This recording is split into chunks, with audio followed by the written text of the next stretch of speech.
The Knicks postgame show is presented by Tri-State Audi. Visit your Tri-State area Audi dealer today. KP and the Wizards led from the opening tap to the final buzzer. They hit 16 threes. They averaged 11 made threes a game, so much better in that category.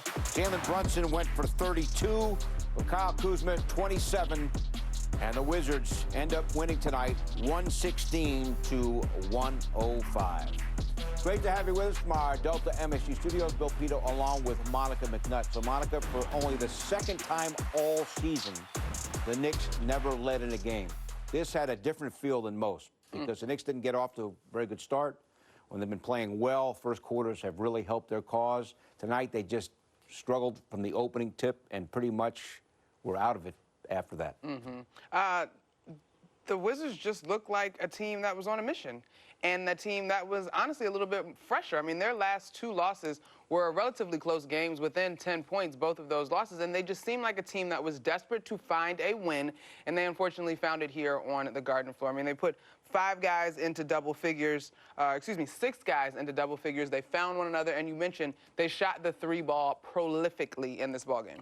So the Wizards finished the game, as I mentioned, with 16 threes. They made 7 threes in the first quarter, led in the first quarter by 15. Lead got up to 17 in the third quarter. Knicks did try to get within single digits a couple times, and they did get within 7 points with 8 minutes to go, but they just couldn't get any closer. Yeah, it was a struggle tonight, but you admire and you appreciate the fight that got you to 7. A lot of it had to do with getting some fresh legs in the ball game. Emmanuel quickly had a solid ball game. He finished the night with 18 points. He scored, I believe, 10 in the fourth quarter, but he was an integral part of chipping into that lead. He got aggressive. He got to the paint. He obviously hit that shot there from the three-point line.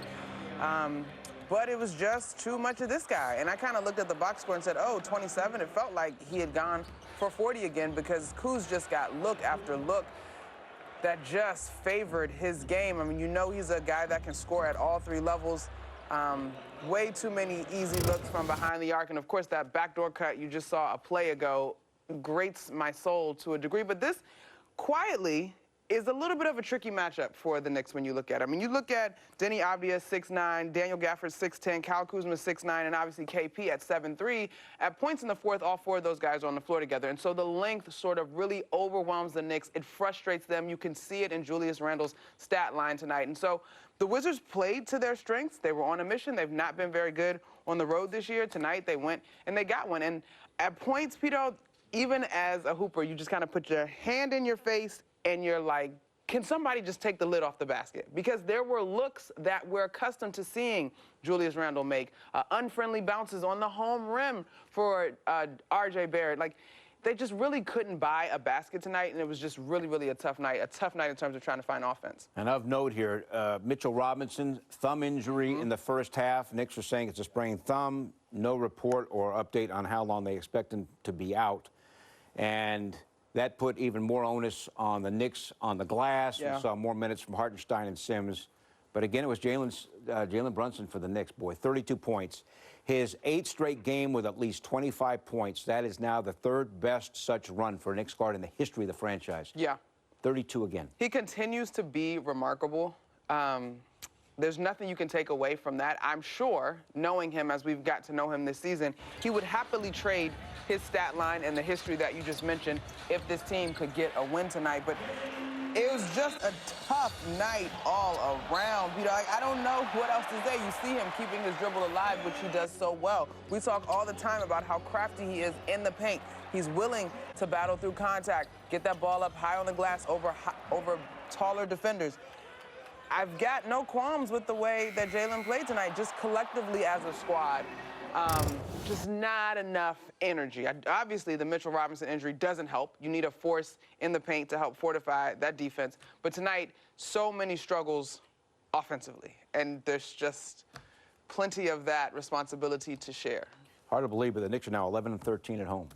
14-8 on the road, but now 11-13 at Madison Square Garden. Alan Hahn helped call the game on the MSG Radio Network. He's going to join us when we come back. We'll also hear from Knicks coach Tom Thibodeau. His Knicks now are 25-21 after losing to the Wizards 116 to 105. The Knicks postgame show is presented by Audi. Visit your tri-state area Audi dealer today.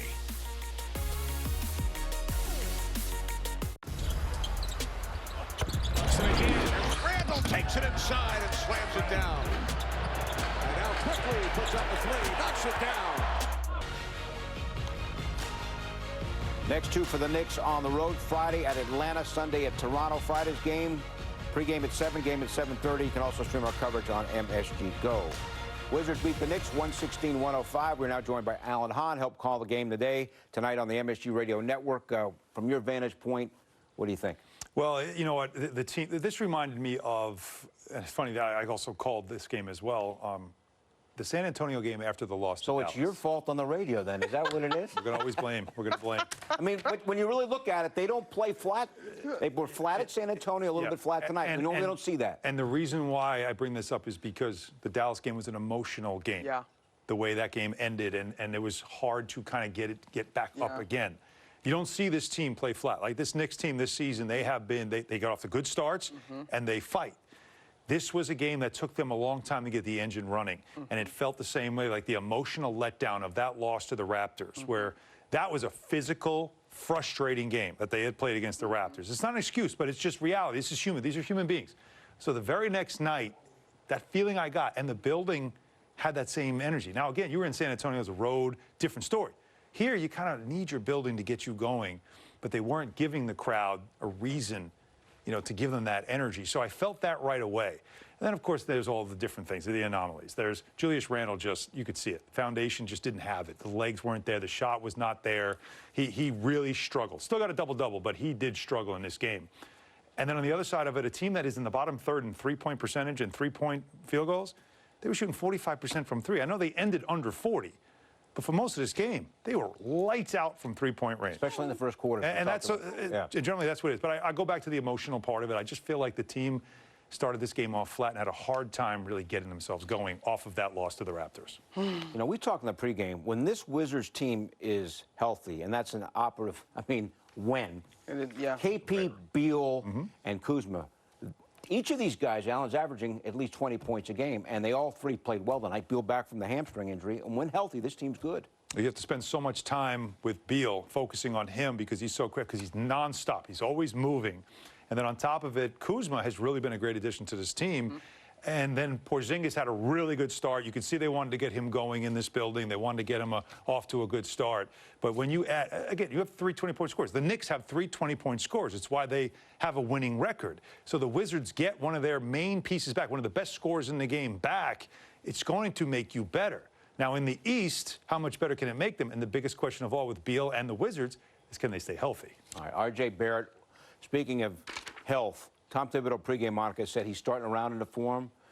He was really good against Toronto with 32, and he had 21 tonight. Yeah, it is a very hard-earned 21 collectively. I mean, the whole team was flat. There's not much else to say about that. Sure, he had a couple of moments where you were like, okay, here we go. RJ is going to be the match that can start a fire for the squad, but it just wasn't sustainable. But again, I talked about it in our opening comments, Pito, like the size on this team, as much as you talk about the potential explosiveness on offense in terms of the Wizards if their big three are healthy. If their big three are on the floor, plus Gafford, I mean, Kispert is not a small dude. It's just so tough to go up against. And so, yes, RJ does manage to come up with 21. I thought his boards were just as important. He finished with 7 boards.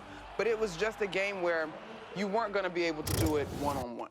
And collectively, you couldn't get 5 going in the same direction in terms of energy and continuity in terms of the scoring at any point really for the Knicks. It was a guy being a spark here, a guy being a spark there, but you couldn't find it as a collective unit. And 14 assists as a team in this game. I mean, No. that's a low number for a team that made 40 field goals. But on the Barrett front is what you saw was him and Kuzma both being used the same way. They're the third scorers with the starters, but then they play with the bench for the bulk of the game. Kuzma did that with the Wizards bench. RJ did that with the Knicks bench. And so that was that back and forth that was going on. A much better effort for RJ defensively against Kuzma, who played really well. Kuz played great. But in this game, RJ and the bench got this to 6 points. You know, they had gotten this to a chance to get it to 5. It was down to 7 with the ball. They just couldn't get it that much closer. So there were pushes by the bench with RJ leading the way that made this a game. but it just wasn't enough. And by the time the starters got back in, we were back in double figures. Yeah. By the way, Emmanuel quickly worth pointing out, again, excellent off the bench, Monica, with 18. He was great. And I think that the thing with pushes is it can't be a push on one side of the floor.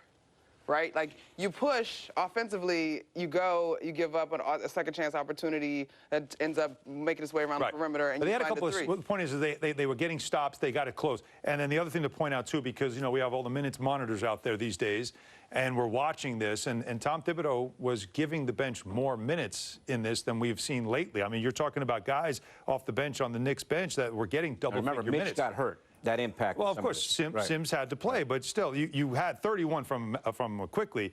But after that, I mean, Sims did play 20 because of the Mitchell Robinson injury, but McBride played over 10 minutes in this game. Obi Toppin played. So Tom Thibodeau had to play the bench in this game. He got some production, but it still wasn't enough to push them over the top. Right, as it is, Knicks now go down at home. They've lost their last two. They go to the road for the next couple of games. We're still awaiting the post-game comments from Knicks coach Tom Thibodeau. That's around the corner. So, too, is the MSG 150. Trae Young, initially taken by Dallas, then traded to Atlanta, going up against Luka Doncic and the Mavs. Hawks, Mavs, and much more up next.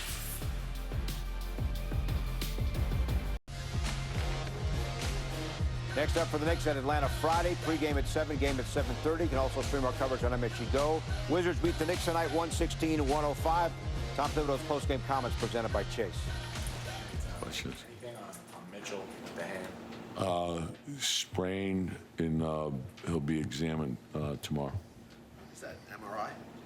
I'm not sure yet. I haven't spoken to him. Sorry, him not being around, how much did that impact what you guys were able to do? You miss who he is, obviously, but that's part of it, but we just, overall, we didn't play well.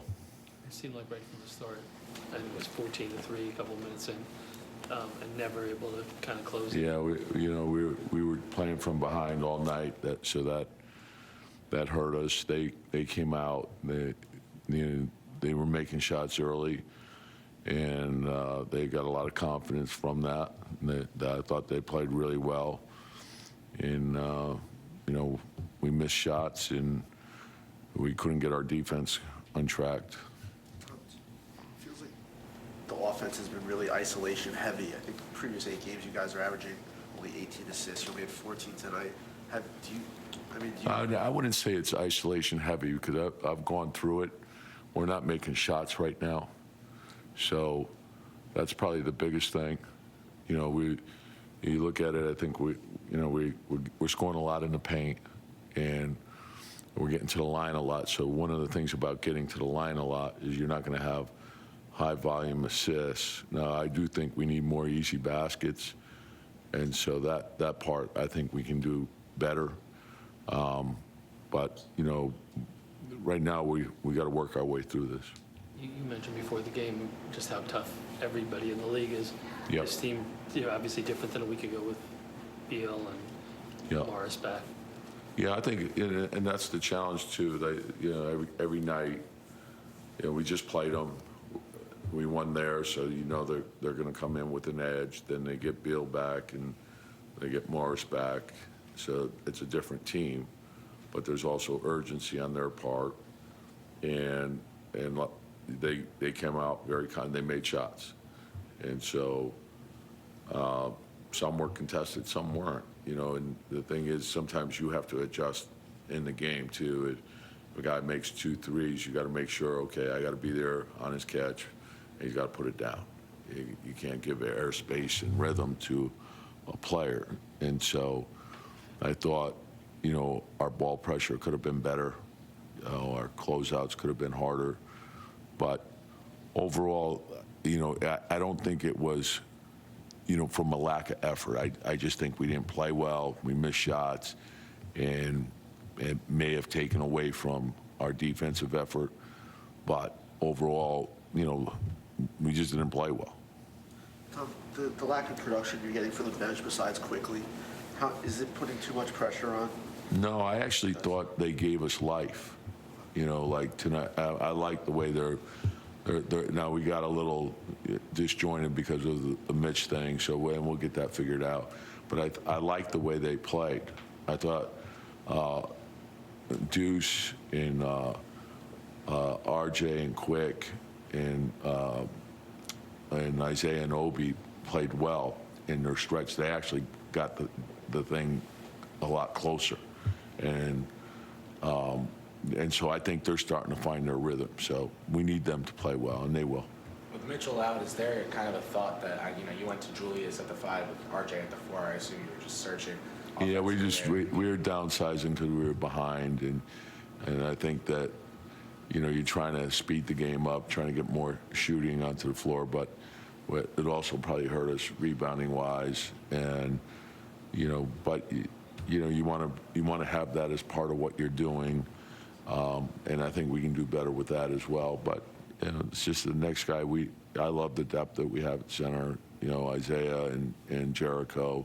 Julius can play the 5, so we got 3 guys that are more than capable. With rebounding in mind as the lens, do you think to Jericho is like play style more similar to Mitchell, and maybe he could see a star? I want to think and see more. Think it through in terms of what's best for both groups and what'll make us function best. And both guys have gone back and forth, so we'll get a chance to look at it deeper and then make a decision. Thanks. You guys didn't shoot it great from beyond the arc. Did you like the looks in general? Yeah, I don't. It's we're just in this, like, we're not playing with the speed that we need to play with, and the easy baskets, the volume of threes has gone down, so that's a concern. And we got to get that back going. And I think a lot of that can come from our defense too. If we can create more turnovers, get in the open floor, create more misses, get into the open floor. Do you attribute the lack of easy baskets mostly to just not getting the turnovers and getting out, or is it? But like right now, it doesn't take much. Like we just got to work our way through it. It's like, so you're going to hit different things during the course of a season. Get back, be mentally tough. Like, it's not going our way right now. Now we got to make it go our way. That's bounce back tomorrow. Like, study, get ready, and move forward. All right, back now from the corner 3, presented by Michelob Ultra. A reminder to enjoy every bucket. Bottom line, Knicks didn't play well. He talked, guys, about the bench. People look at the box score, are going to see quickly with 18.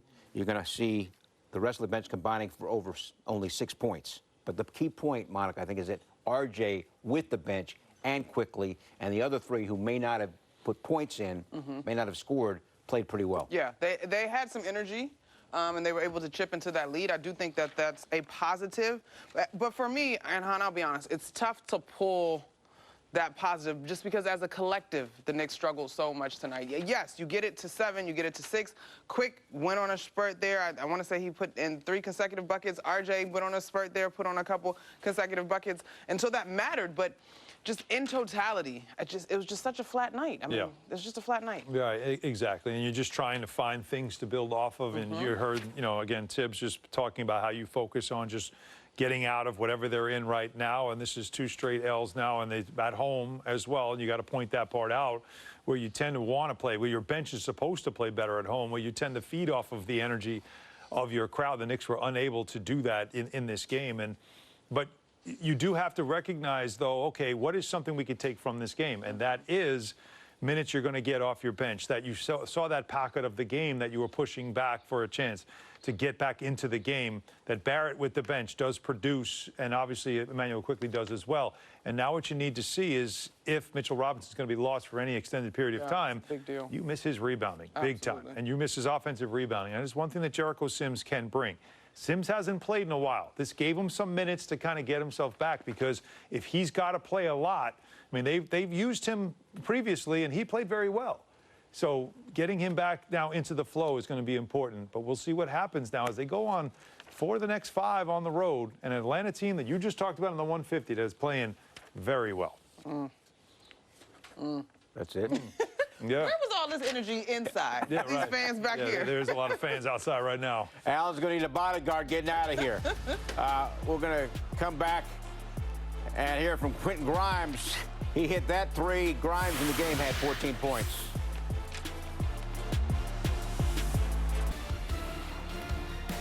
Next up for the Knicks at Atlanta Friday. Pregame at 7, game at 7:30. You can also stream our coverage on MSG Go. Wizards tonight beat the Knicks 116-105. Quentin Grimes had 14. Here he is after the game with Rebecca Harlow. Quentin, Washington went 7 for 12 from 3 in that first quarter. What was the difficulty in picking those guys up from the three-point line tonight? Yeah, it was tough. I feel like we weren't giving them open shots. They made a lot of tough shots, a lot of contests. I feel like the effort was there. You kind of got to tip the hat off. They kind of made almost every shot they threw up in that first quarter. So it's tough. You kind of got to play catch-up for the whole game, really. Then you guys lose Mitch. How much of a loss is that? Would you describe how not having him impacted tonight? Yeah, it kind of just shows how valuable he is on the offensive board and the defensive board. He's a big guy. He's a big force down there. Takes up a lot of space. And he kind of bails us out a lot of the times with his rebounding and just being a force down there. And kind of it really showed after he went out the game, really. And like you mentioned, you guys are playing from behind the entire game. Offensively, how did that affect you guys? It looked like you guys struggled to find the rhythm that we usually see from this team. Yeah, it was different. Kind of really our first time this year playing from that much behind so early in the game like that. So it was kind of hard for everybody just to find their rhythm. People were struggling. People were going to miss shots in that game like that. But we still got to just keep fighting and keep chipping away. But it was kind of their night and kind of got to tip the hat off to them, really. This is the 10th game that Jalen Brunson has had 30-plus. You know, what kind of impact has he continued to make for this team? Yeah, just an all-star case, an all-star player. Really, you got to tip his hat every time he goes out there. He plays hard, extremely hard, offensively, defensively. He's been a leader for us since day one, since he got here. So he's just been a joy to really be a teammate out there on the court. So what you're telling me is Knicks fans should go out and vote for JB amongst others for All-Star? Yeah, if they haven't, they tripping. They need to get on and download the NBA app and vote 3 times a day for my man because he's definitely an All-Star. Anybody else? Julius Randle's All-Star too. He's been dominant since the whole season. Those two have been my locks, All-Stars for sure, no question. You're welcome, Jalen and Julius. Well said by Quentin Grimes. Kyle Kuzma, though, 27, and the Wizards tonight beat the Knicks. We'll take a look ahead next.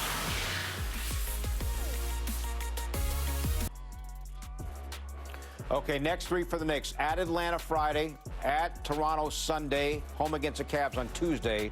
Miami won, virtual tie with the Knicks for 6th. Atlanta, the opponent on Friday, is a game and a half behind. Now, I know we got basically half the season to go, but the way this is shaping up, I mean, you got it. What? He says to worry about it. Not worry. We are under. You can look. There's 36 games left in the season, man. Like, you start looking at the standings. It's still a lot of ball to be played. And a lot of shuffling, especially in a year where the margin and the separation between teams is not significant. Did you expect Miami to stay down all season? Because I didn't. Not surprised. And Atlanta, as I mentioned, is healthy now, so that's going to be a big challenge Friday. I'm going to explain it like this, is that you're playing conference opponents that are in your pocket, right? Like if you're talking about like playing the Celtics, you're playing, the Sixers, they're up there, right? Yeah. But when you're playing teams in that pocket of 6th through 11th and 12th, like the Wizards were 12th, like you're in this, you got to get these wins. And Atlanta and Toronto right there, and we know how difficult Toronto is going to be. Keep those teams in the rear view, and when you lose to them, it gets tighter and tighter. And that's when the pressure really starts to take over. And when we get to the other side of the All-Star break, that's when you get worried. So right now, right now, scoreboard watch. All right, so we're watching, and we'll see you on Friday. Knicks at Atlanta, pregame at 7, game at 7:30. And also stream our coverage on MSG Go. Up next here on MSG, it's a better half hour. For only the 2nd time all year in any game, the Knicks never led. Wizards got out the great start with 7 threes in the first quarter, took a 15-point lead, and never looked back as they beat the Knicks 116-105. Thanks for watching, everybody, and we'll see you on Friday night.